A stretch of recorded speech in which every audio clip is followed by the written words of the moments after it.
What's going on, everybody? Welcome back to the channel, and if you're joining us for the first time, we are currently reviewing the Kiss discography, and we are at the follow-up to Dynasty, the one that old Kiss fans can hang on to, hoping that maybe they'll get some Love Gun rock and roll over changes to this new album and erase the disco. You got the people who love Dynasty going, let's see what we got next, and that is Unmasked. An album I always forget about, and I always overlook, and I always skip. Complete honesty, I do not care much for this album, and it was very hard to rank. It is just a pop, it's a power pop album, is all it is, and it's not the vibe that I like of Kiss. And the way that I describe this album is the way I feel about Tomorrow and Tonight on Love Gun. It's like if you encapsulated that song into an album, is how I feel when I hear it.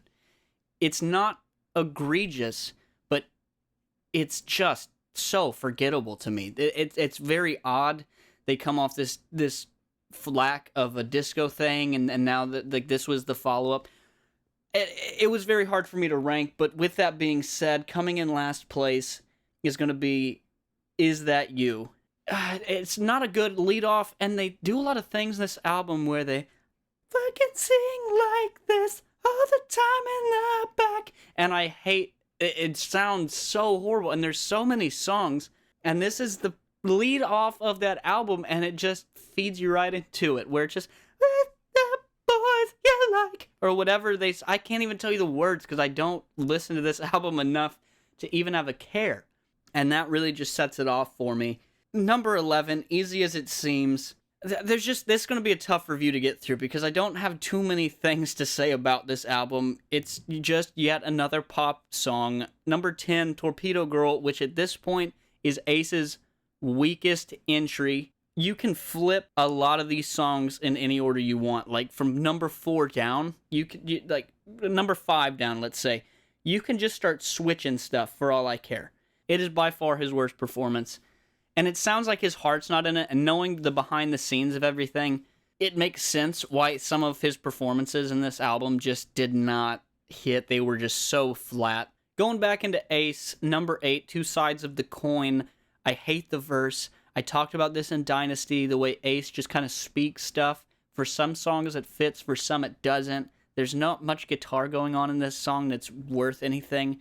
The verse is just him droning on like that, but the chorus is fine.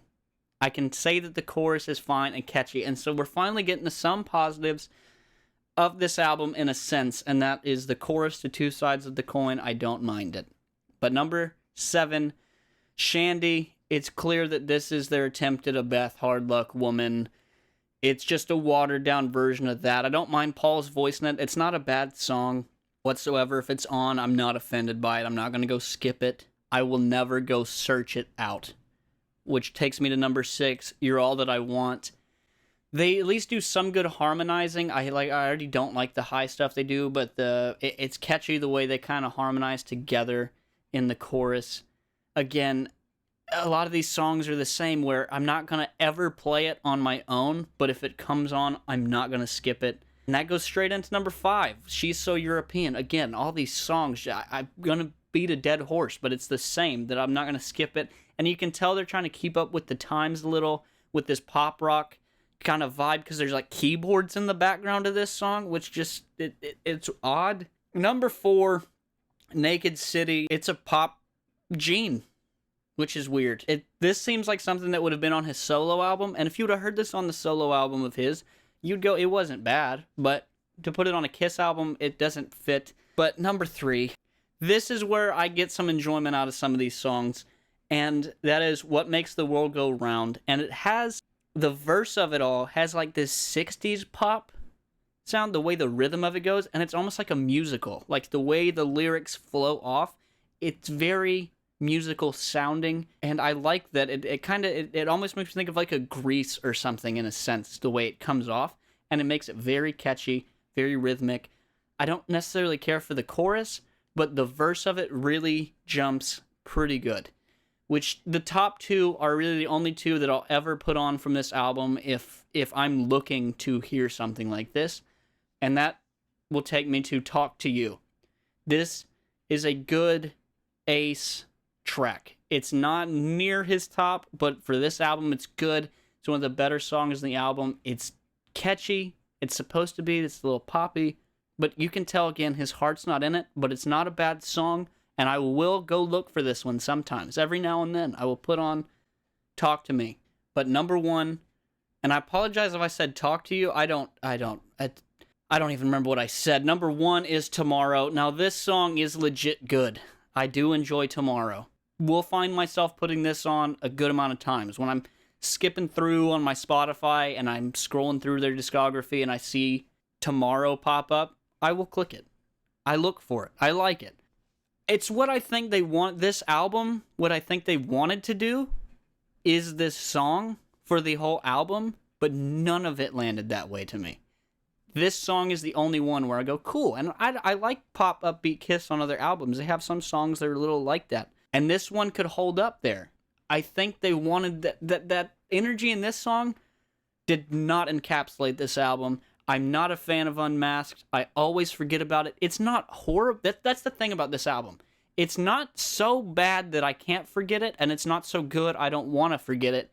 It's so whatever that it is the last album I think of.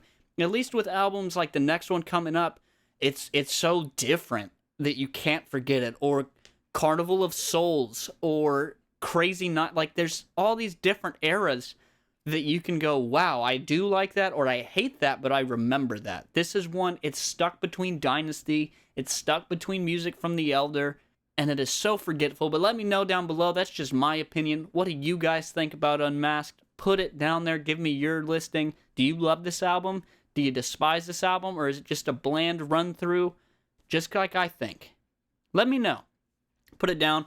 We have a controversial album coming up on the next episode, so be sure to follow, like, subscribe, all that good stuff, so that way you know when it comes out, because Music from the Elder seems to split a lot of people. So, guys, I will see you at the next video. Peace.